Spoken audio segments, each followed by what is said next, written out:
There are saints who fought with swords. There are saints who preached to crowds. There are saints who died as martyrs in blood. But there are also saints whose battlefield was the mind. Their weapons were not spears, not armies, not gold, not political power. Their weapons were prayer, reason, truth, and a heart surrendered to God. This is the story of one such man. A boy born in the shadow of the Alps. A son of nobility who longed for a monastery. A young man rejected by the very religious life he desired. A scholar whose heart wandered before God found him again. A monk who became one of the greatest thinkers in Christian history. A bishop who stood before kings and refused to surrender the freedom of the Church. A saint whose words still echo across the centuries. I do not seek to understand in order that I may believe, but I believe in order that I may understand. His name was Saint Anselm of Canterbury, Italian by birth, formed in France, shepherd of the Church in England, a monk, a prior, an abbot, an archbishop, a philosopher, a theologian, a spiritual writer, a confessor of the faith, a doctor of the Church, and, to many, the father of scholasticism. But before he became all of these things, he was simply a boy looking toward the mountains, dreaming of heaven. To understand Anselm, we must not begin with his arguments. We must not begin with the kings. We must not even begin with Canterbury. We must begin with longing, because every saint begins with a hunger that the world cannot satisfy, a hunger for God. And in Anselm, that hunger became one of the most beautiful journeys in Christian history. Welcome to the Saint's Path. Today we walk with Saint Anselm of Canterbury, the monk who believed so that he might understand. Anselm was born around the year 1033 in the town of Aosta, located in the Italian Alps. Today, Aosta sits in northern Italy, surrounded by mountains that seem to lift the eyes naturally toward heaven. In Anselm's time, those mountains were not merely scenery. They were a silent cathedral of stone and snow. Imagine a young boy looking up at those heights, the peaks rising above him like the walls of another world, the clouds drifting close to the summits like incense before the throne of God, the silence of the Alps teaching him before any book ever did. Anselm was born into a noble family. His father, Gundulf, was known as a man of worldly temperament, concerned with property, inheritance, and status. His mother, Ermenberga, was different. She was devout. She shaped the first spiritual atmosphere of Anselm's life. From her, he learned reverence. From her, he learned prayer. From her, he learned that life was not merely about wealth, land, or noble blood. Life was about God. Many saints are first taught by their mothers. Before the monastery, there is often a mother's prayer. Before the cathedral, there is often a candle lit at home. Before the great theologian, there is often a child kneeling beside someone who believes.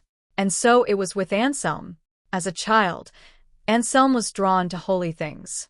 His heart was sensitive to God. He was not yet a theologian. He had not written great books. He had not argued with kings. But already, grace was working quietly. At the age of 15, Anselm wanted to enter the monastic life. 15. An age when many boys dream of glory, inheritance, romance, and adventure. Anselm dreamed of the cloister. He wanted to become a monk. He wanted to belong wholly to God. But the door did not open. His father refused to give consent. And because the young Anselm did not have his father's approval, the abbot would not admit him. The boy who wanted God was told to wait. Teach the world that faith seeks understanding. But first, he had to live that lesson himself. He had to believe in the darkness before he understood in the light. When the monastery refused him, something broke inside Anselm. Not completely, not forever, but enough. His mother had died. His father opposed his religious desire. The monastic life he longed for was denied him. And so, for several years, Anselm drifted. This is a part of Anselm's story that makes him deeply human. He was not born already mature. He was not formed without struggle. He knew disappointment. He knew spiritual confusion. He knew what it meant to have a holy desire and still lose direction. His early fervor cooled. His discipline weakened. His faith wavered. The boy who once wanted the monastery began to taste the distractions of the world. And here is where many people can find themselves in Anselm's story. Because not everyone loses faith because they hate God. Some drift because they were wounded. Some drift because the door they prayed for did not open. Some drift because the people who should have supported their vocation did not understand it. Some drift because grief came too early. Some drift because the silence of God felt like rejection. Anselm's story whispers to every restless soul. A delayed vocation is not a dead vocation. A wounded beginning is not the end of holiness. God knows how to find his own, even when they wander. Anselm eventually left home. The mountains of Aosta could no longer hold the restlessness within him. He crossed into France. He pursued learning. He searched. He studied. He listened.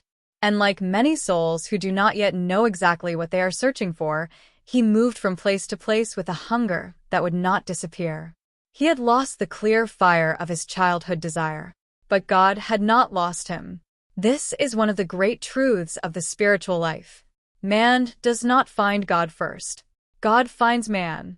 Man does not seek God unless God has already stirred the desire. Man does not arrive at truth unless truth has first called him. Anselm would later write with piercing clarity, "Man cannot seek God unless God himself teaches him, nor find him unless he reveals himself." And that sentence was not merely philosophy. It was biography. It was his own life. God was teaching him to seek. God was preparing him to find. Anselm's search brought him to France. There, he pursued studies with the seriousness of a mind made for truth. He was intelligent, disciplined, and gifted. But intelligence alone does not make a saint. Learning alone does not sanctify. A brilliant mind can still be restless. A scholar can still be spiritually homeless. Anselm needed more than education. He needed formation. He needed a place where prayer and study were not enemies, but companions. He needed a teacher who could help him become what God had planted in him. That place was the Benedictine Abbey of Bec in Normandy. That teacher was Lanfranc. The Abbey of Bec was becoming one of the great intellectual and spiritual centers of Europe. It was a place where the Benedictine rhythm shaped every day. Prayer, work, silence, study, discipline, the chanting of the Psalms, the copying of manuscripts, the training of minds in the service of God. When Anselm arrived there around the age of 26, something in him recognized home. Not the home of blood, not the home of inheritance, but the home of vocation. And there he met Lanfranc. Lanfranc was a scholar, a monk, and a man of strong influence. He became Anselm's mentor.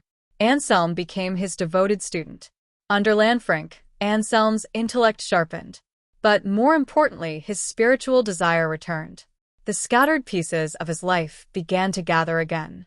The boy who once wanted the monastery at 15 now stood again before the question, "Will I give my life entirely to God?" Then came another turning point. Anselm's father died. With his father's death came the possibility of inheritance. Anselm could return home. He could take possession of the family estate. He could use wealth for good. He could live as a noble Christian layman. Or he could abandon worldly inheritance and become a monk. This was not a small decision. It was not a simple choice between good and evil. Sometimes the hardest choices are between two possible goods: return home and steward wealth, or renounce all and enter the monastery. Anselm sought counsel. Lanfranc directed him to a holy bishop for spiritual advice. After discernment, Anselm chose the monastic life. He returned to Bec. And at around the age of 27, Anselm became a monk. The door that closed at 15 opened at 27. 12 years later. 12 years of wandering, searching, study, grief, and formation. But God was not late. God was preparing him. From this point onward, Anselm's life would be marked by a holy union, the silence of prayer and the fire of thought, the humility of a monk and the courage of a bishop, the tenderness of a spiritual writer and the strength of a defender of the Church. He had found the monastery, but more importantly, he had found the path God had prepared for him. Life at Bec was not easy comfort. It was formation. The Benedictine life was ordered around the search for God. At set hours, the monks gathered to pray. They chanted the Psalms. They listened to Scripture. They worked with their hands. They studied with their minds. They practiced obedience. They fought pride, distraction, impatience, and self-will. In that rhythm, Anselm flourished. For 3 years, Anselm lived as a monk under the guidance of Lanfranc and the elderly founding abbot, Herluin. He drank deeply from the life of prayer. He gave himself to study. He became known for kindness, intelligence, humility, and spiritual seriousness. But then Lanfranc was appointed abbot of another monastery. His departure created a vacancy in leadership at Bec. And Anselm, still young in monastic years, was chosen as prior. He was around 30 years old. Not everyone was pleased. Some monks resented him. Some thought he was too young. Some did not want to obey a man who had entered monastic life only a few years earlier. The monastery had given Anselm peace. Now, it gave him conflict. This was another school of holiness. Because it is one thing to be holy in solitude. It is another to be holy when people criticize you. It is one thing to pray in silence. It is another to lead those who do not want to be led. Anselm did not win them by force. He did not dominate them. He did not become harsh in order to prove authority. He won them by patience, by wisdom, by gentleness, by charity, by the steady holiness of a man who did not need to crush others in order to lead them. Over time, the monks who resisted him began to respect him. Then they began to trust him. Then they began to love him. For the next 15 years, Anselm served as prior of Bec. And under his leadership, the abbey became one of the most respected centers of learning and holiness in Europe. This is leadership the world desperately needs. Not leadership that shouts first. Not leadership that humiliates. Not leadership that protects ego. But leadership that flows from prayer. Leadership that can correct without cruelty. Leadership that can think deeply and love deeply. Leadership that does not separate truth from charity. Anselm was becoming that kind of man. At Bec, Anselm began to write. And his writings would change Christian thought. But we must understand something important. Anselm did not write like a cold philosopher trying to trap God in logic. He wrote like a praying monk trying to understand the one he loved. For Anselm, theology was not an intellectual game. It was worship seeking clarity. It was love asking questions. It was faith stretching toward understanding. And this became the phrase most associated with him. Faith-seeking understanding. To many people today, Saint Anselm is remembered mainly as a philosopher, a thinker, a man of arguments, a mind behind famous theological ideas. But if we only see the mind, we miss the man. If we only study his arguments, we miss his heart. Anselm was first a monk. His thought was born from prayer. His theology was born from worship. His courage was born from obedience. His clarity was born from silence. As prior, Anselm carried many burdens. He had to guide souls. He had to teach. He had to help administer the abbey. He had to strengthen discipline without breaking spirits. He had to answer questions from monks, students, nobles, bishops, and seekers. And through all of this, he remained deeply interior. He knew that a person cannot guide others to God if he does not first make room for God in his own soul. That is why one of Anselm's most famous spiritual passages is not an argument, but an invitation. An invitation to stop, to withdraw, to enter the heart, to seek God in silence. Up now, slight man. Flee, for a little while, your occupations. Hide yourself for a time from your disturbing thoughts. Cast aside, now, your burdensome cares, and put away your toilsome business. Yield room for some little time to God, and rest for a little time in Him. Enter the inner chamber of your mind. Shut out all thoughts save that of God, and such as can aid you in seeking Him. Close your door and seek Him. Those words could have been written yesterday, because the human heart has not changed. In Anselm's time, people were distracted by land, politics, ambition, travel, and fear. In our time, we are distracted by noise, screens, notifications, deadlines, money, pressure, and endless comparison. But Anselm speaks across the centuries. Stop for a little while. Make room for God. Enter the inner chamber of your mind. Close the door. Seek Him. This is the secret of Anselm. Before he tried to understand God, he made space for God. Before he argued for truth, he rested in truth. Before he stood before kings, he knelt before Christ. And this is why his intellectual work still carries spiritual power. It was not born from pride. It was born from prayer. Anselm believed that man was created in God's image, not merely to exist, not merely to work, not merely to consume, not merely to survive, but to remember God, to think of God, to love God. He wrote in spirit, God created man in His image so that man might be mindful of Him, think of Him, and love Him. This is a radical message for every age. You are not an accident. You were made for remembrance. You were made for contemplation. You were made for love. Your mind was not created only to solve earthly problems. Your mind was made to rise toward God. Your heart was not created only to chase temporary pleasures. Your heart was made to rest in eternal love. And until it does, something in you remains restless. At Bec, Anselm wrote some of his greatest works. Among them were the Monologion and the Proslogion. These were not books written for fame. They were not written for social approval. They were not written to impress kings. They were born from a monastic environment where brothers asked questions and sought deeper understanding of the faith. The question beneath Anselm's work was simple but profound. Can the mind, guided by faith, rise toward a deeper understanding of God? Anselm answered yes, but not because reason replaces faith, not because logic controls God, not because the human mind can capture the mystery of the divine. Rather, because faith opens the eyes. Faith is not the enemy of understanding. Faith is the doorway. This is why Anselm's famous phrase has endured. I believe in order that I may understand. He did not say, I refuse to think. He did not say, reason does not matter. He did not say, questions are dangerous. No. Anselm asked enormous questions, but he asked them from inside faith. For him, belief was not the end of thinking. Belief was the beginning of true thinking. This matters deeply today. Many people think faith and intelligence are enemies. Some imagine that to believe in God means to stop asking questions. Others think that to ask questions means to abandon faith. Anselm shows another path, a Catholic path, a saintly path, a path where the mind kneels without being destroyed, a path where the heart believes without becoming shallow, a path where reason becomes a servant of love.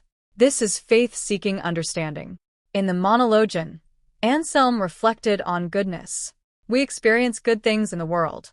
A good act, a good person, a good decision, a good gift. But these good things vary in degree. Some things are better than others. Some acts are more noble. Some loves are more selfless. Some truths shine more clearly. And if there are degrees of goodness, Anselm reasoned, there must be a supreme good. Not just one good thing among many. Not a being who merely possesses goodness, as we possess qualities, but goodness itself, the source from which all created goodness receives its meaning. That supreme good is God. God does not simply have goodness. God is goodness. This way of thinking is beautiful because it begins with ordinary experience. We all know goodness. We know that some actions are noble and some are cruel. We know that love is higher than hatred. We know that truth is better than lies. We know that mercy is greater than indifference. Anselm asks us, where does that hierarchy come from? What makes goodness good? What is the source of all goodness? And he points us toward God. Not as a theory, but as the living source of all that is true, good, and beautiful. Then came the Proslogion. In this work, Anselm offered one of the most famous arguments in the history of philosophy. It would later be called the ontological argument. Philosophers would debate it for centuries. Some would defend it. Some would challenge it. Some would modify it. Some would reject it. But no one could ignore it. Anselm began with the idea of God as that than which nothing greater can be conceived. In simpler words, God is the greatest possible being, not merely the greatest thing we happen to imagine, but the one beyond whom nothing greater can be thought. Now, Anselm reasoned that if such a being existed only in the mind and not in reality, then we could imagine something greater, namely, that same being existing in reality. Therefore, the greatest conceivable being cannot exist only as an idea. God necessarily exists. This argument has been discussed for nearly 1,000 years. But to understand Anselm properly, we must remember that he was not trying to perform a clever trick. He was praying. The proslogion is not merely a philosophical essay. It is a prayerful meditation. It begins with the soul seeking God. It begins with the heart crying out. It begins with the recognition that man cannot find God unless God reveals himself. Anselm's method was not prideful rationalism. It was not man climbing to heaven by his own strength. It was the believer saying, "Lord, I believe. Now help me understand what I believe." He knew that the human mind is wounded and limited. He knew that God is not an object to be mastered. He knew that divine mystery remains greater than the human intellect. But he also believed that because God created the mind can be lifted by grace toward truth. This is why Anselm is so important for our time. In an age of shallow opinions, he teaches depth. In an age of loud arguments, he teaches prayerful reasoning. In an age where many choose either blind emotion or cold intellect, he unites love and truth. In an age where people say, "I will believe only when I understand everything," Anselm replies, "There are some things you will never understand until you first trust." A child does not understand every sacrifice of a loving parent before trusting that parent. A student does not master a discipline before submitting to instruction. A soul does not see all mysteries before walking with God. Faith is not the death of understanding. Faith is the seed from which understanding grows. Anselm's words remain a spiritual medicine. The believer does not seek to understand so that he may believe. He believes so that he may understand. For unless he believed, he would not understand. This is not anti-intellectual. It is deeply realistic. Because every human being begins with trust. We trust before we verify everything. We trust language before we analyze grammar. We trust teachers before we master knowledge. We trust love before we can explain love. And in the spiritual life, we trust God before we can understand his ways. In 1078, Abbot Herluin died. The monks of Bec chose Anselm as his successor. This time, the choice was unanimous. The young prior, once resisted by some, had become the beloved father of the community. Anselm was now Abbot of Bec. For 15 years, he guided the abbey with wisdom, learning, and holiness. As abbot, Anselm's influence spread even further. The Abbey of Bec was not only a monastery, it was a beacon. Nobles, clergy, students, and seekers looked to it for formation. Anselm's counsel was sought. His writings were copied. His prayers were treasured. His spiritual wisdom reached beyond the walls of the abbey. But Anselm did not belong only to Normandy. The Abbey of Bec had lands and connections across the English Channel. So, Anselm traveled to England from time to time. There he became known and loved. He also maintained friendship with Lanfranc, who had become Archbishop of Canterbury. When Lanfranc died, the Church in England needed a successor. The See of Canterbury was not an ordinary office. The Archbishop of Canterbury was the spiritual leader of the Church in England. The role carried immense responsibility. It also stood dangerously close to royal power. And the kings of that era were not always gentle toward the Church. For a time after Lanfranc's death, the position remained vacant. The king benefited from the revenues of the vacant see. Church property became tangled with royal control. The question became urgent. Who would become Archbishop of Canterbury? Many saw Anselm as the obvious choice. Holy, learned, respected, experienced, known in England, loved by many. But Anselm did not seek power. He did not desire the office. Like many true saints, he feared high honors more than obscurity. But God often calls his servants where they least want to go. The monk who loved the quiet of Bec was about to be pulled into the storm of English politics. The contemplative would become a public witness.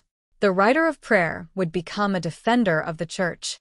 The man who taught faith-seeking understanding would now be forced to live faith-seeking courage. Anselm became Archbishop of Canterbury around the age of 60. But his appointment was surrounded by conflict. King William II, also known as William Rufus, had been accused of exploiting church offices and property. The king wanted control. He wanted influence. He wanted the church's wealth and appointments to remain under royal power. Anselm believed the church must be free to serve God. This clash would define his years as archbishop. At one point, King William became seriously ill. Fear of death softened him. Fear of judgment disturbed him. For fear of hell, he repented of some of his actions and allowed Anselm to be installed. But once Anselm became archbishop, tensions returned. Anselm wanted to receive proper recognition from the Pope. He wanted the church to be rightly ordered. He would not simply become a royal instrument. The conflict deepened. Eventually, Anselm went into exile. Exile is one of the great tests of holiness. It strips a person of comfort. It removes familiar surroundings. It makes faith visible. A false shepherd abandons truth to keep position. A true shepherd accepts suffering rather than betray conscience. Anselm chose conscience. He chose the freedom of the church. He chose obedience to God over favor with kings. This is why Anselm is called a confessor. He was not killed as a martyr, but he suffered for the faith. He endured exile. He bore pressure.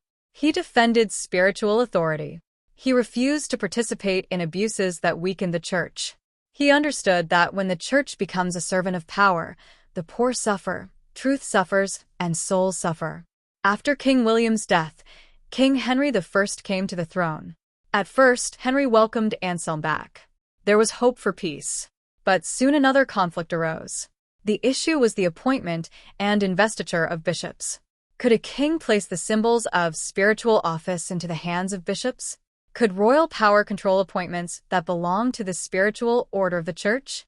This was not merely a technical dispute. It was a battle over the identity of the church.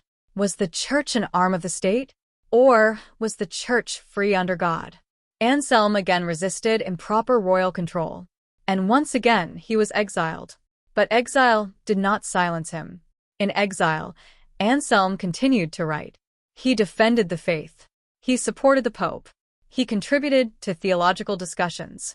He addressed questions about the Trinity, the Incarnation, grace, truth, and salvation. His suffering became fruitful. The king could remove him from Canterbury, but the king could not remove his witness from history. This is the mystery of the saints. The world thinks exile means defeat. God turns exile into testimony. The world thinks silence means weakness. God turns silence into depth. The world thinks power belongs to thrones. God often gives the greater power to those who kneel. Anselm had no army, no throne, no earthly kingdom, but he had truth. And truth outlived the kings who opposed him. Eventually, a compromise was reached between Anselm and King Henry. Anselm returned to Canterbury. His final years were more peaceful, but the scars of conflict remained part of his witness. He had shown England and Europe that the church must not be bought, controlled, or reduced to a political instrument.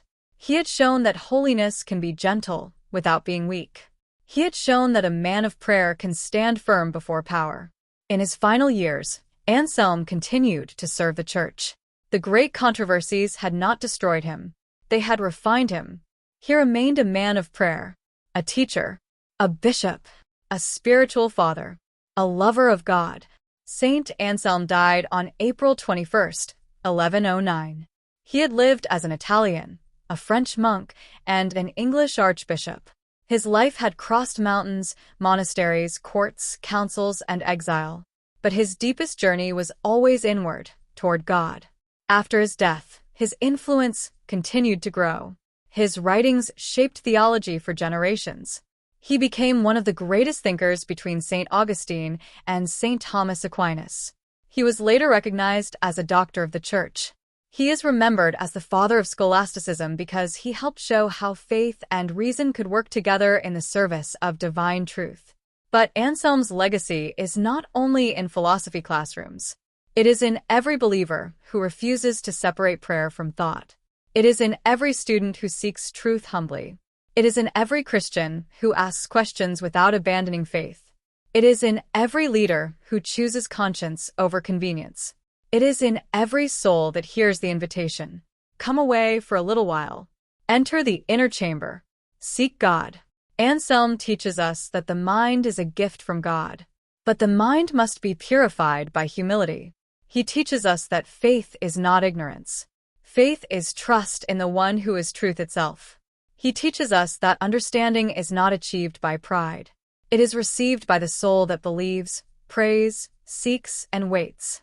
He teaches us that man was made in the image of God, made to be mindful of God, made to think of God, made to love God.